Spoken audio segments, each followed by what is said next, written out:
In this episode, we have the quartet of Jonathan Marks, Jonathan Armstrong, Jay Rosen, and Matt Kelly, and we take a look at some of the issues that they are looking at in 2023. Shout Outs and Rants follow as always. Hello, everyone. This is Tom Fox. Welcome to the inaugural edition for 2023 of the award-winning Everything Compliance. Today, we have the gang of Jay Rosen, Matt Kelly, Jonathan Marks, and Jonathan Armstrong. So we're going to go reverse order today with west to east, starting with Jay Rosen. Jay, what are you thinking about in early 2023? Happy New Year, everybody. Good to see you guys. I'm thinking about some acronyms, and Matt's going to talk about one of these later on as we get into the podcast, but I'm looking at CSR, ESG, and DEI, and why they are more than corporate acronyms and why they should matter to you and your organization. When it comes to choosing where they want to work, today's employees value culture more than ever.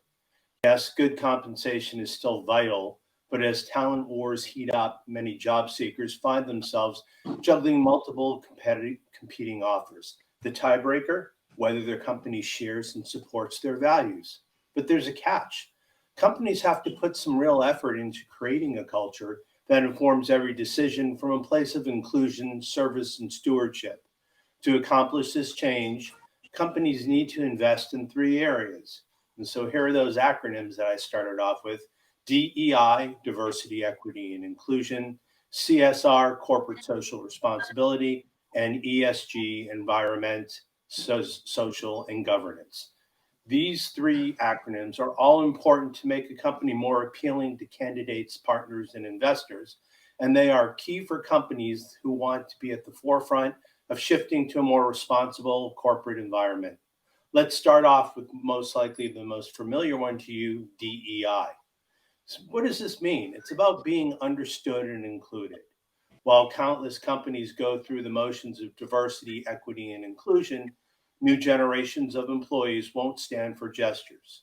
DEI focuses on creating a welcoming working environment for employees, regardless of their identity and background. Done correctly, DEI levels the playing field and ensures that every employee is heard and represented. So why does this matter? On the surface, this might seem to be a silly question. Having a more diverse, inclusive, and equitable workplace is an excellent and worthwhile accomplishment solely on its own sake, even before other benefits are factored in. The key to success: do your homework and listen to what people need. Instead of making the common mistake of operating with a surface level illusion of inclusion by rubber stamping a DEI program, you need to look at the impact the program will have on your employee populations. Okay, here's our second acronym we'll look at, CSR, and that's all about mindset and culture. Younger generations candidates weigh company offers more heavily than employers might realize. Social responsibility plays a starring role. It's no longer about what's in it for me. Today's employees want to know where they're going in their jobs and how they can help others, how they can rescue the employment and end systemic racism, etc. Corporate social responsibility is the framework for the culture and provides an answer for those questions. CSR can be tracked back to the late 1800s when Andrew Carnegie and John Rockefeller first challenged their fellow millionaire friends to support social causes. Almost a century later, the concept of the social contract between business and society laid out three responsibilities: create jobs and growth, provide fair treatment to employees, and contribute to the economy. Those responsibilities still apply, with each business's corporate principles dictating how and to what extent those responsibilities will be met. However, CSR has since expanded its focus to become the cultural values that inform how companies do business and social good. So why does CSR matter? Applied in good faith, this can have a huge impact on your company and its employees. Why? Because the culture sets the tone, it defines your company and commitment, and it serves as a beacon of light for candidates looking for an employer that aligns with their values. CSR also has a major impact on how your company is perceived. So we've gone through the first two. Now we're going to take a look at ESG, where the rubber hits the road. The last piece of this puzzle is ESG, which now has the impact of CSR, and DER is measured. or rather DEI, sorry. It's one thing to say you're a socially responsible company, but it's another thing entirely to show how validating that statement is. ESG quantifies a company's ethics, risks, and opportunities to help executives make strategic decisions. While it sounds impersonal, it actually measures the impact a company has on the environment and society in a way that can be compared to that of other companies.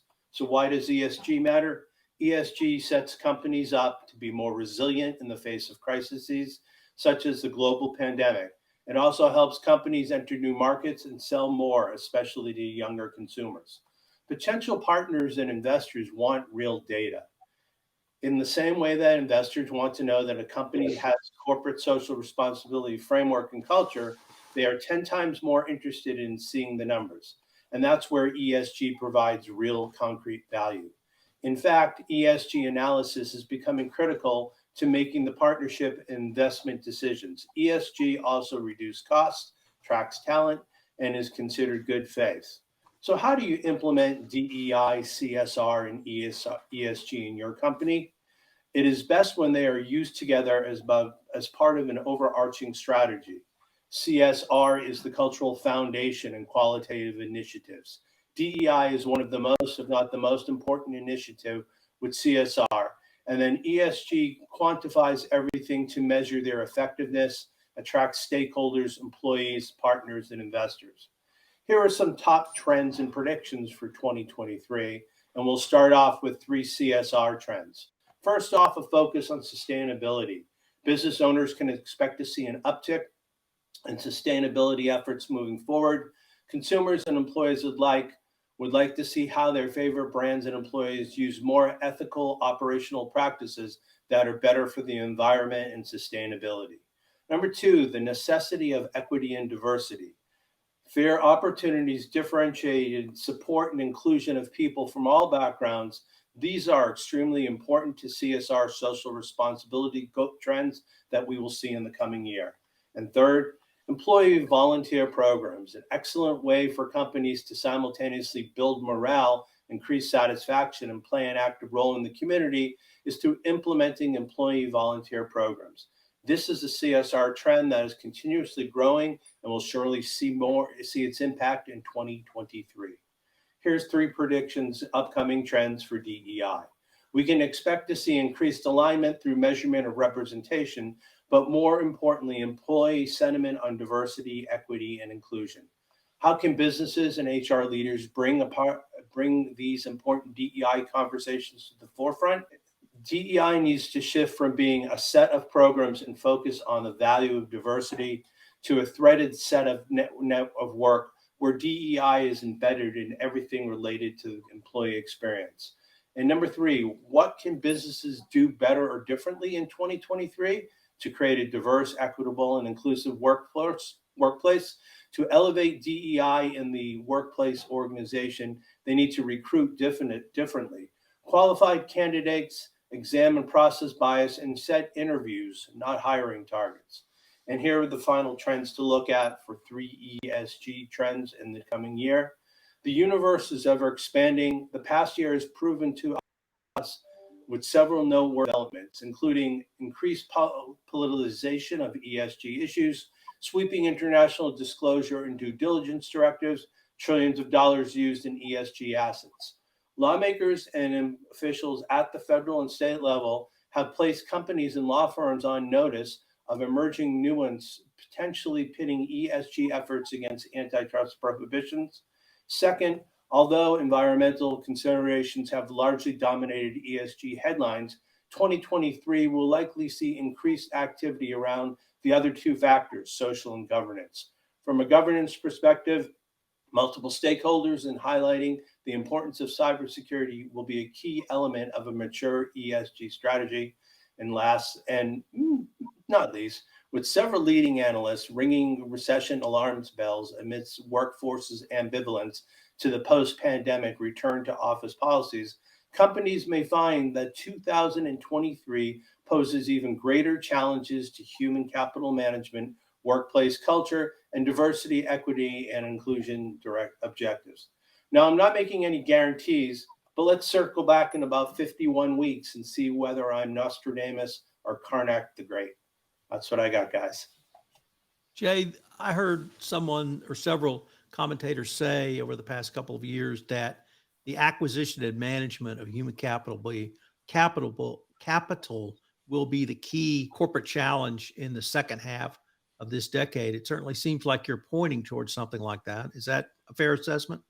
Yeah, I would definitely agree with that statement, Tom.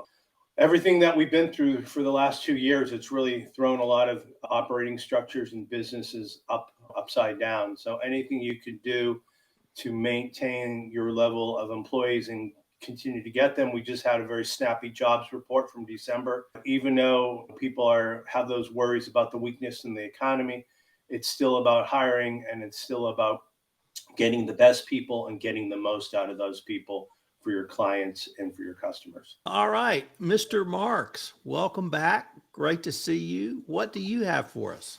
I'm going to talk about some acronyms or initials too: SEC, DOJ, IRS, OC, and a bunch of them. But the reason that I mention them is that I wanted to start off 2020 with a public service announcement, and that is related to corporate governance.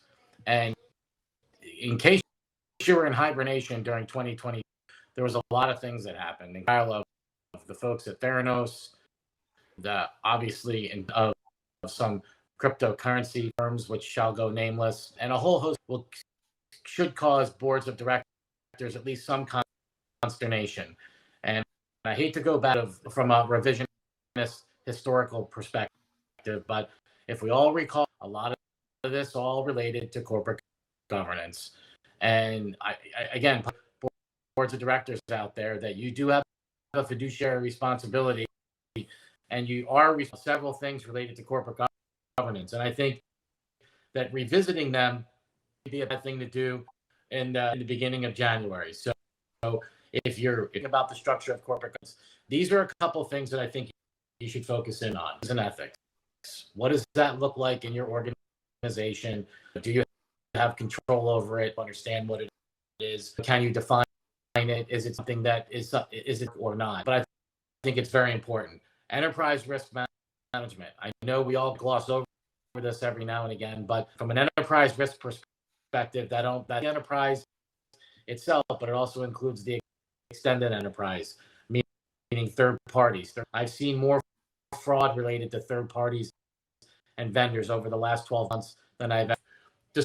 Disclosure and transparency. Is there proper disclosure and transparent reporting perspective internally, but from externally as well? I know we talked about how the ESG comes down to disclosure and transparency.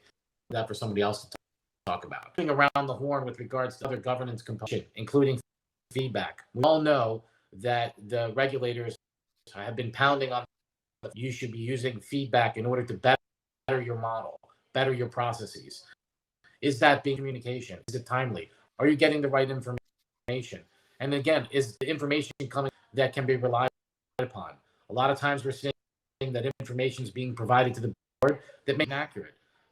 Again, as you start off 2023, probably not a bad question to ask. Where boards and committees, do you have the right structure set up? Are you meeting in the right frequency? Members on your boards, do they have the right skill sets? Are there any gaps or weaknesses there that you need to fill? And then lastly, monitoring and actual oversight.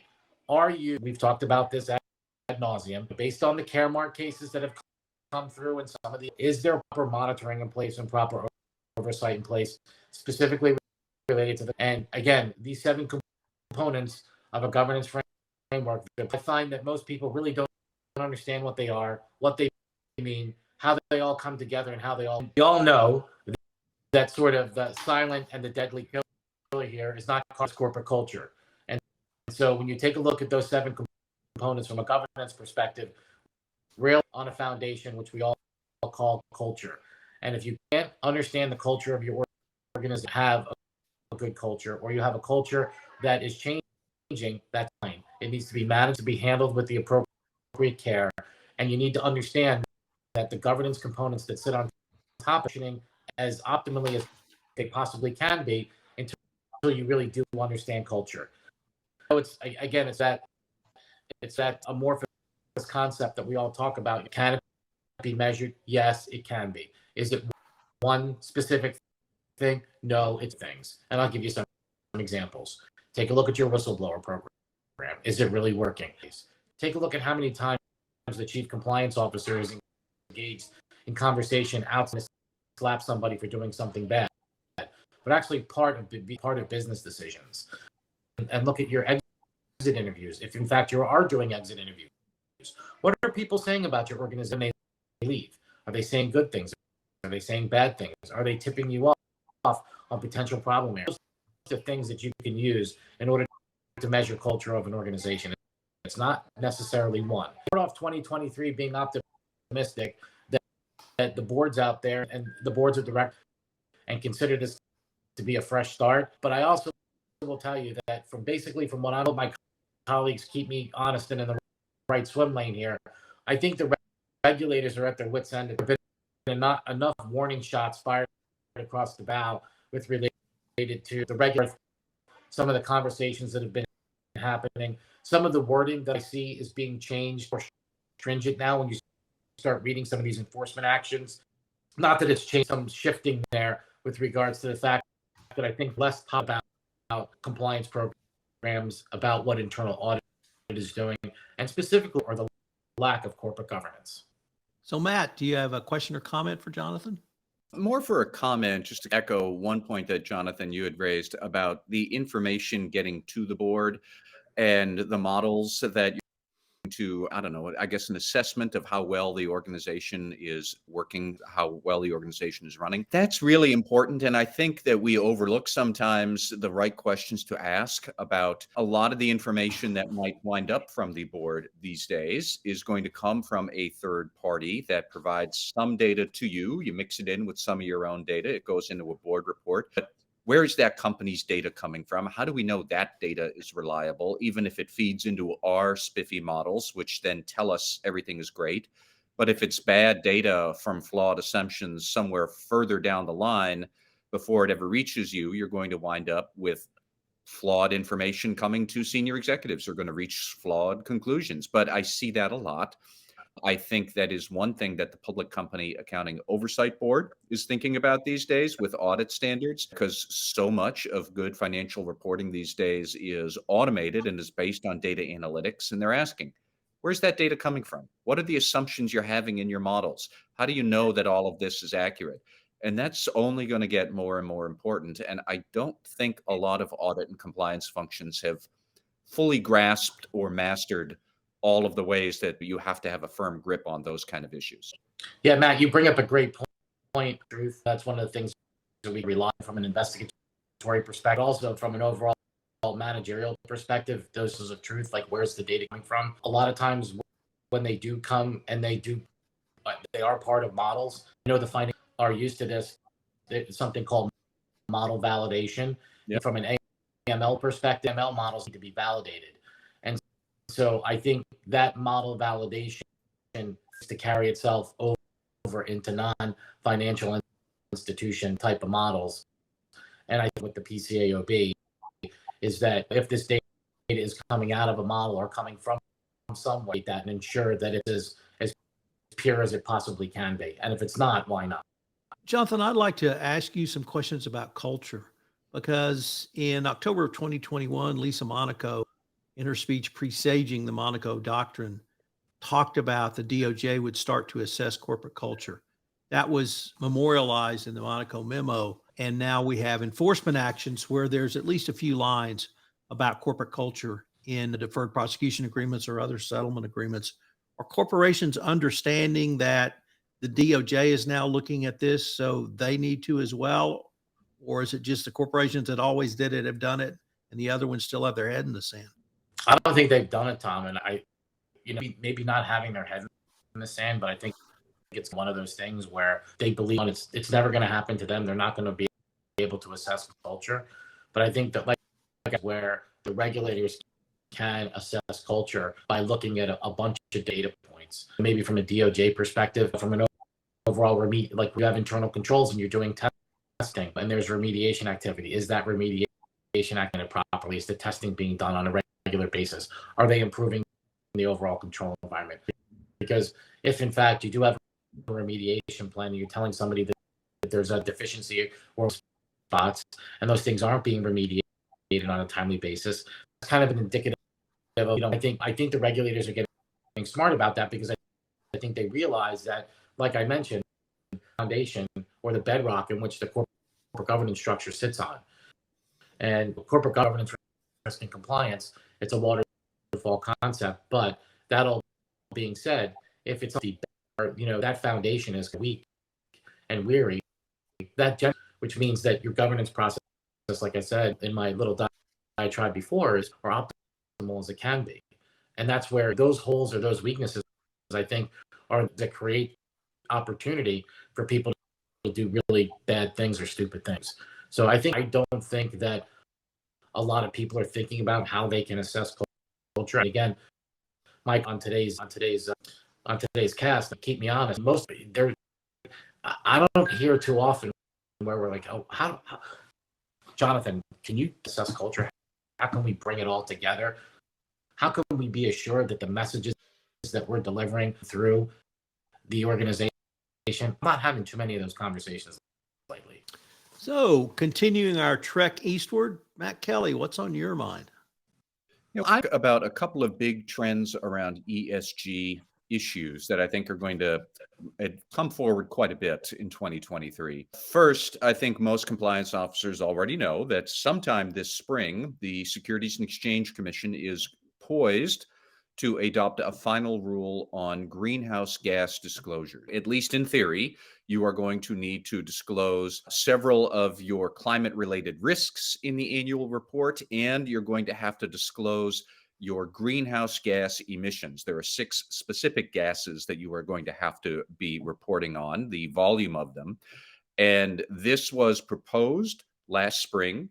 It was supposed to be adopted in its final form later on last fall, but the SEC proposal was, I believe, the longest and most complicated SEC rule proposal ever. It's nearly 500 pages long.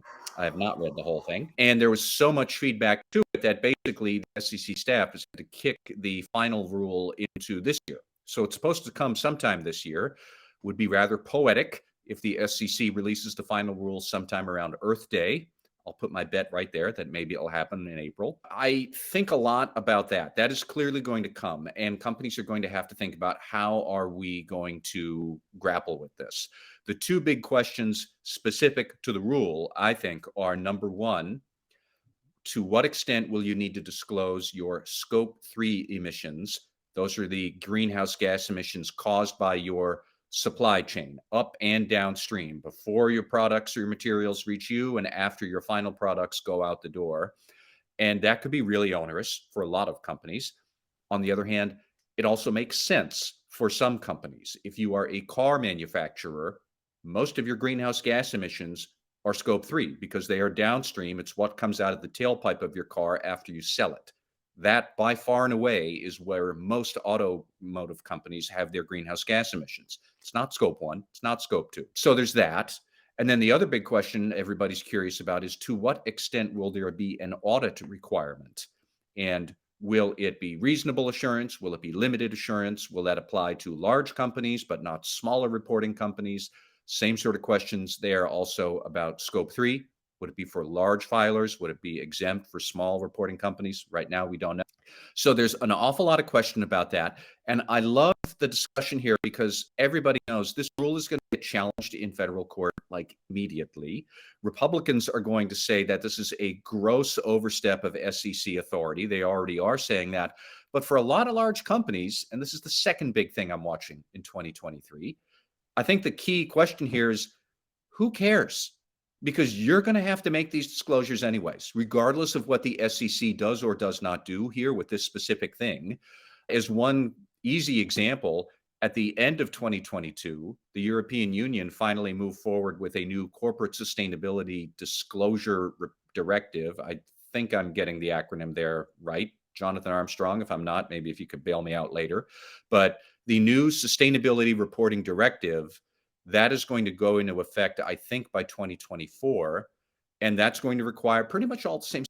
Or if by some reason you are not disclosing in Europe or the United States and you're still a large company, and I don't know how that would be possible, but large companies are still going to have to make these disclosures to investors or consumers or some other stakeholder. Like, who cares what this SEC proposal is actually going to require in the final text? We are past that point. If you're a large global organization, you have to be able to track it. You have to be able to report it. And that leads me, I think, to the third big issue that a lot of companies are grappling with, which is who's going to do this at our company? And I have increasingly seen this new sort of role emerging out of the corporate controllers function. I guess you would call them the ESG. Now, corporate controllers have already had a lot of experience putting formal processes around reporting financial data so that we know it's accurate, we know it's reliable, we know it's complete, and get put in the, we're fine. So they bring that expertise now to non-financial data you're going to have to report on. And some large companies actually now do have ESG controllers. Google does, Halliburton does, Bank of America does. I have seen other companies starting to hire in smaller, lower level people, like a SOX ESG analyst. That is a thing at some companies now. But they're doing the same sort of function, which is saying, okay, we're going to put this number in the 10Q or in a sustainability report. How do we know it's real? How do we know it's accurate? Who is actually measuring our greenhouse gases? How do we know what our diversity and inclusion efforts are? How do we track who is getting promoted or who's getting hired and what levels and what is their racial and gender breakdown, things like that. A lot of that data is already in the company. A lot of companies don't know that the data is already in the company or it exists in these silos. So how are we going to pull together all that data, put it in whatever format's going to be required, make sure it's reliable? Who's going to do that? Will it be this ESG controller? The advisory firms have talked up this idea for a couple of years because, of course, they're looking to get more advisory fees to help you do it. But now I think we're actually going to see, for real, there's really companies that are going to start doing this sort of thing. Maybe they'll have a different title, but that's going to be the purpose of it, is an ESG type of function within your enterprise. I think we're going to see more and more of that.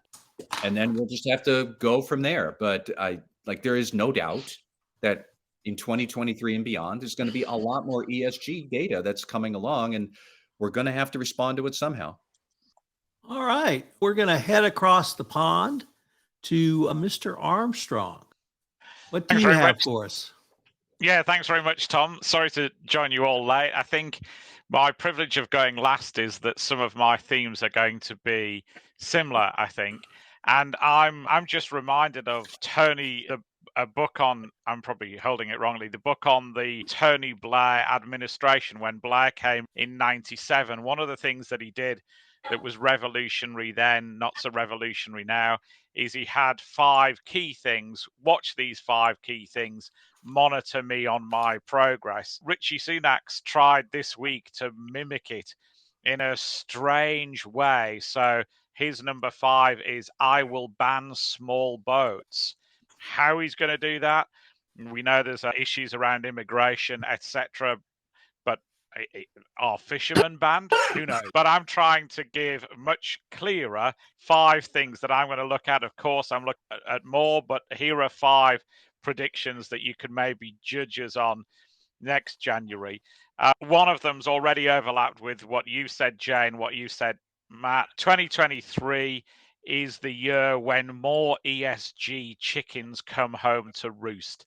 And what I mean by that is these corporations who say things that they don't do. A well-known Scottish brewer that talks about how great they are with staff, and yet its CEO who says this touches up female members of staff and requires them to be in uncomfortable situations with him on business trips.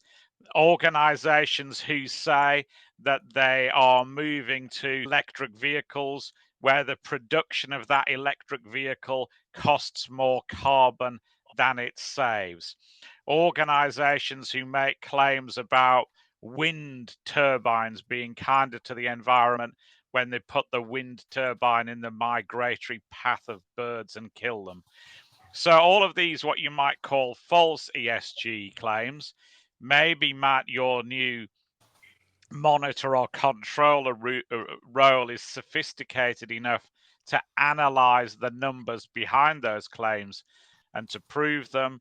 But certainly from an EU point of view, there'll be more call on corporations to justify those claims.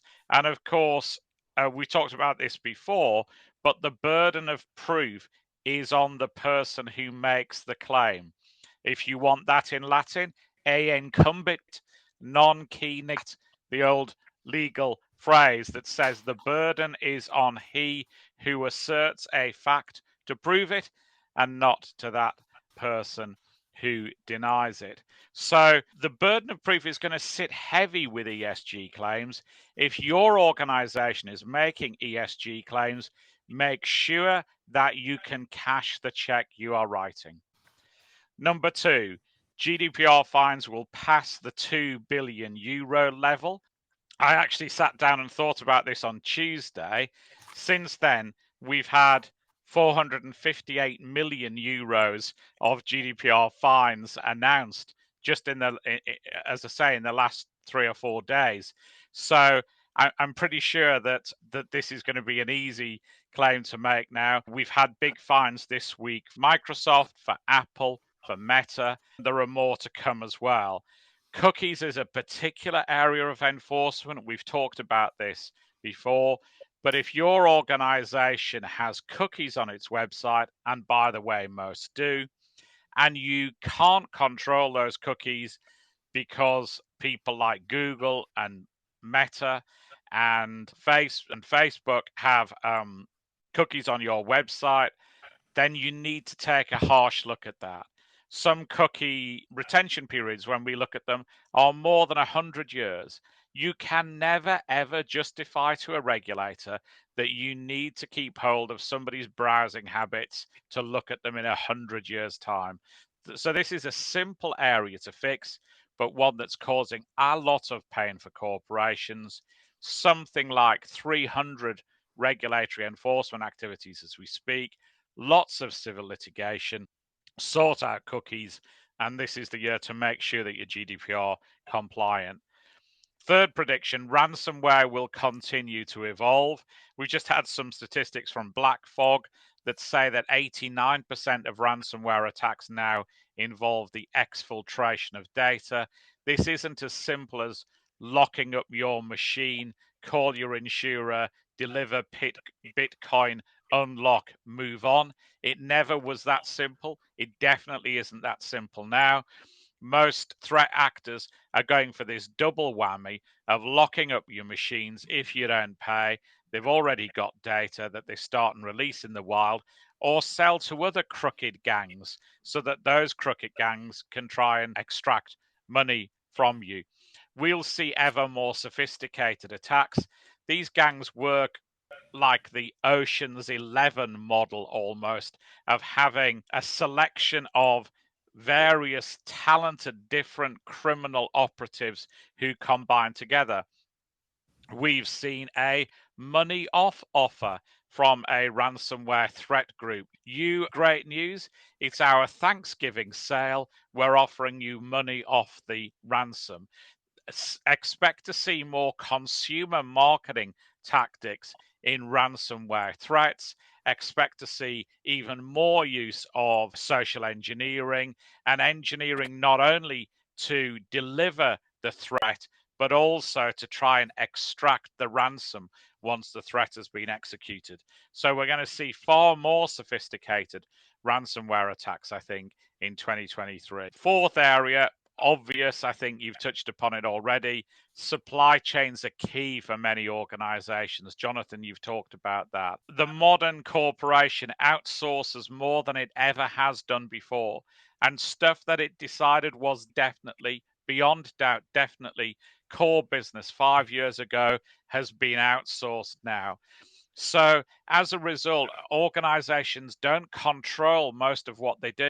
And in areas like data breach, the outsourcer doesn't care about your data as much as you do.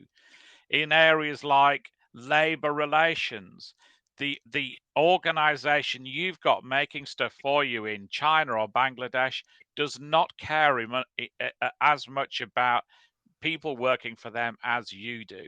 So if you're going to try and control your supply chain and make them think like you, then you're going to have to make a lot of effort to do that. You're going to have to tell them what you expect in terms of cybersecurity, in terms of how they handle data, in terms of how they treat employees, in terms of whether they bribe people or not. You're going to have to make sure that your suppliers buy into your core values. You're going to have to back that up with proper contracts, and you're going to have to look at monitoring all of that supply chain and making sure that it does what you ask it to do.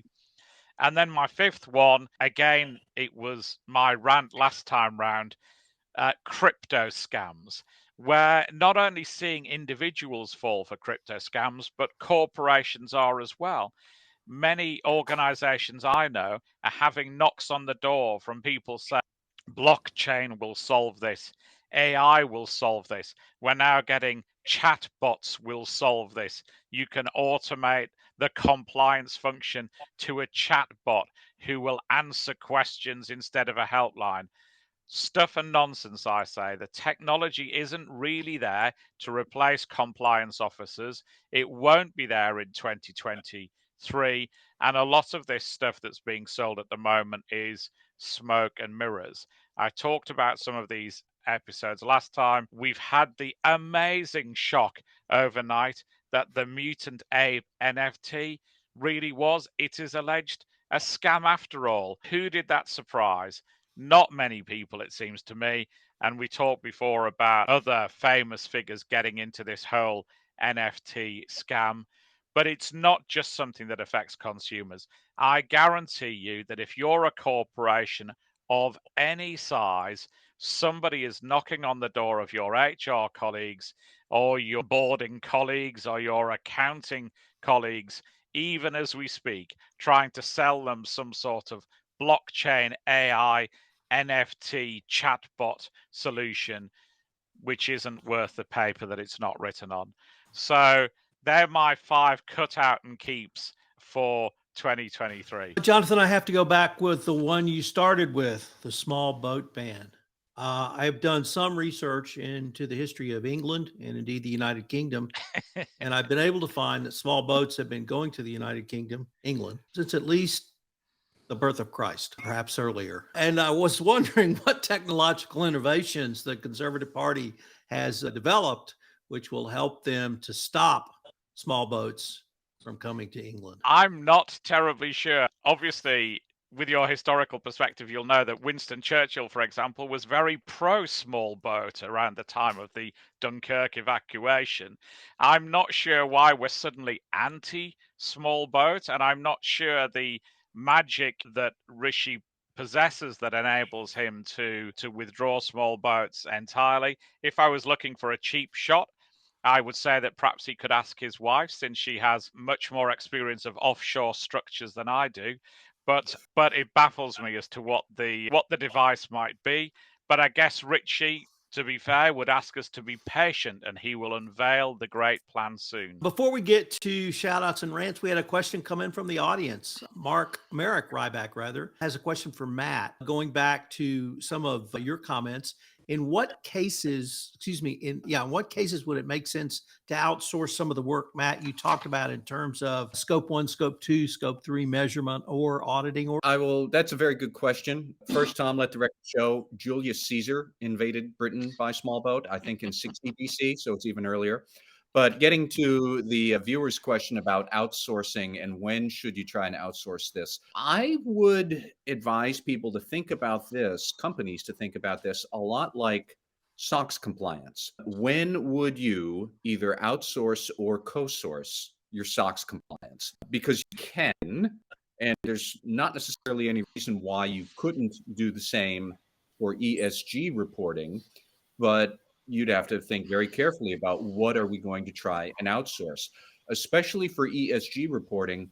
A lot of the processes that you might have at your company around ESG, you might not have a formal structure on it. People might not know that this is going on.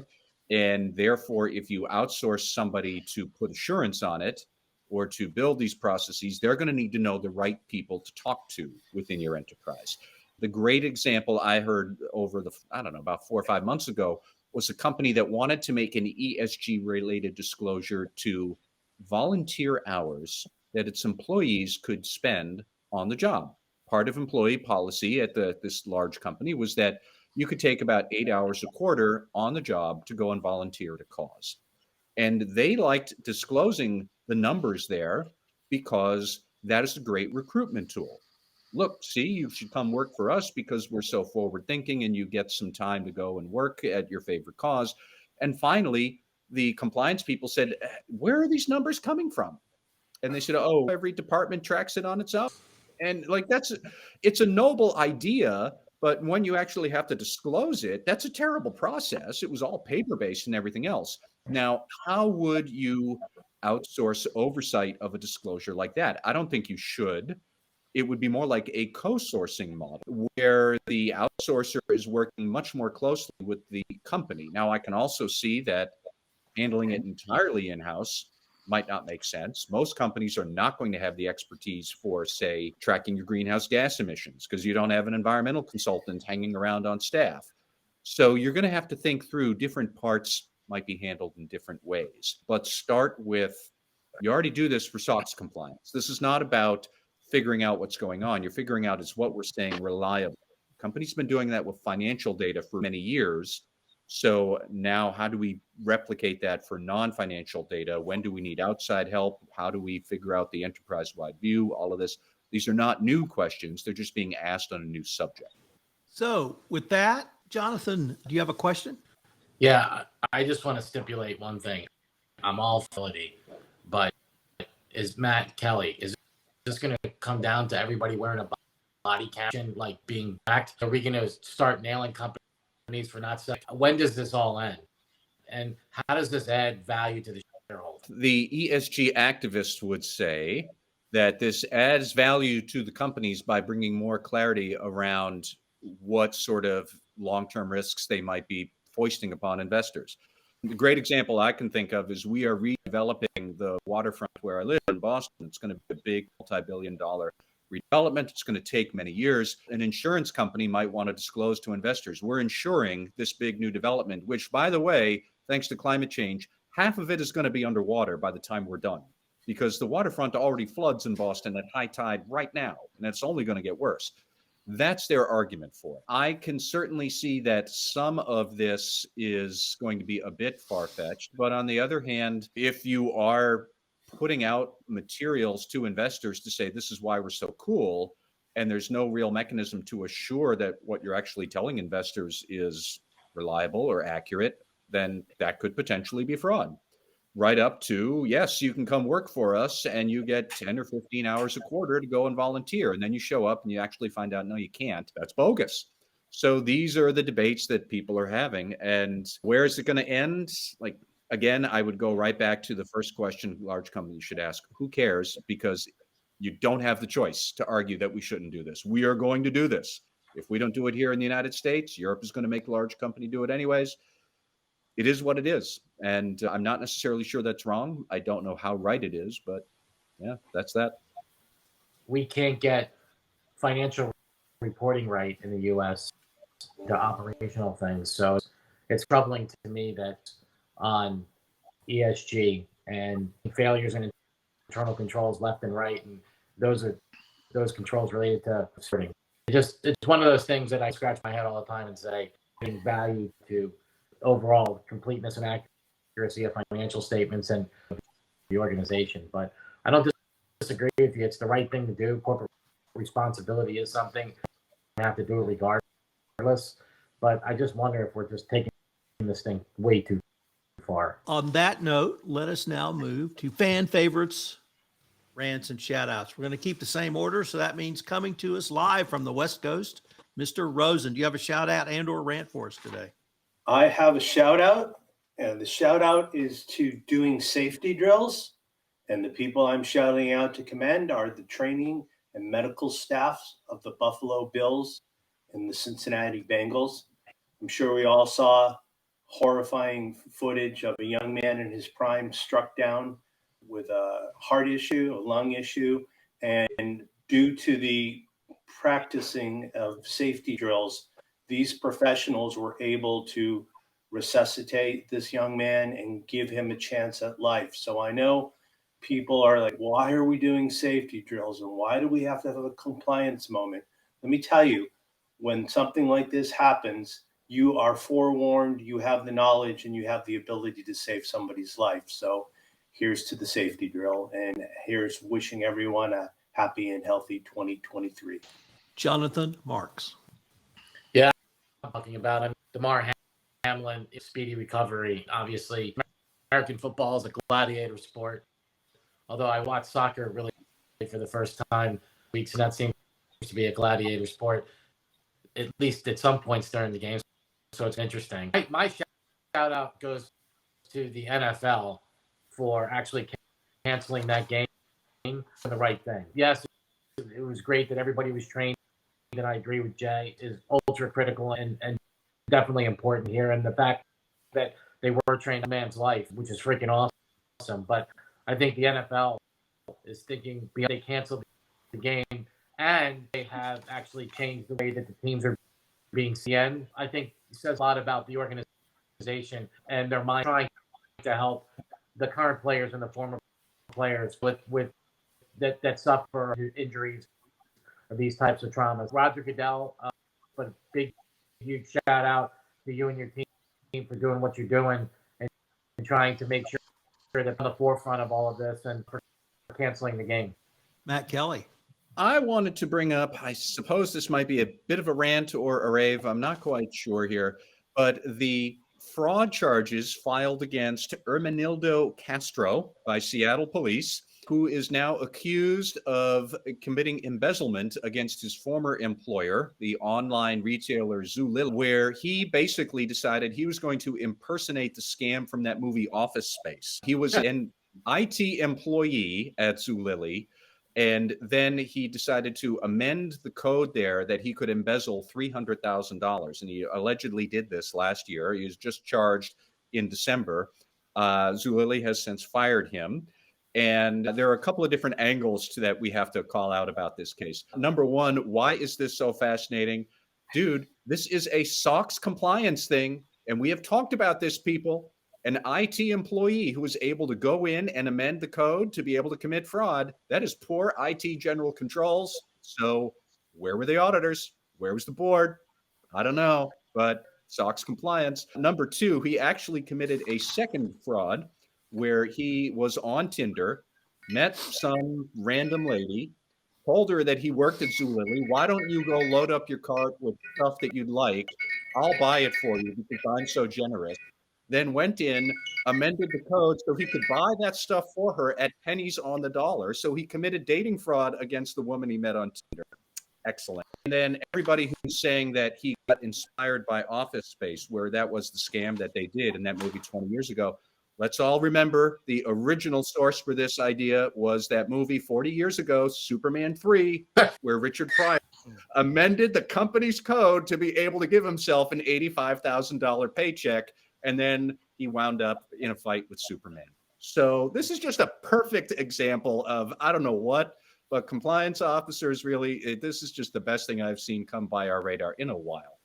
Mr. Armstrong, will you continue your small boat theme or you have something else for us? I have something else. I want to express profound sympathy with Prince Harry's dog. Now, we don't yet know the name of the dog for GDPR reasons. I've researched this extensively. It's probably Poola the Black Labrador. It certainly isn't Bogart the Lab Shepherd Cross, because Bogart, and this could be a movie in itself, was rescued allegedly from a dog shelter by Portia de Rossi, Meg Markle, and Ellen DeGeneres, but then was left behind by Meghan Markle in Canada. So the dog is rescued from an abandoned dogs shelter by those three individuals and then apparently left behind in someone else's home. So we know it wasn't Bogart, probably Poola.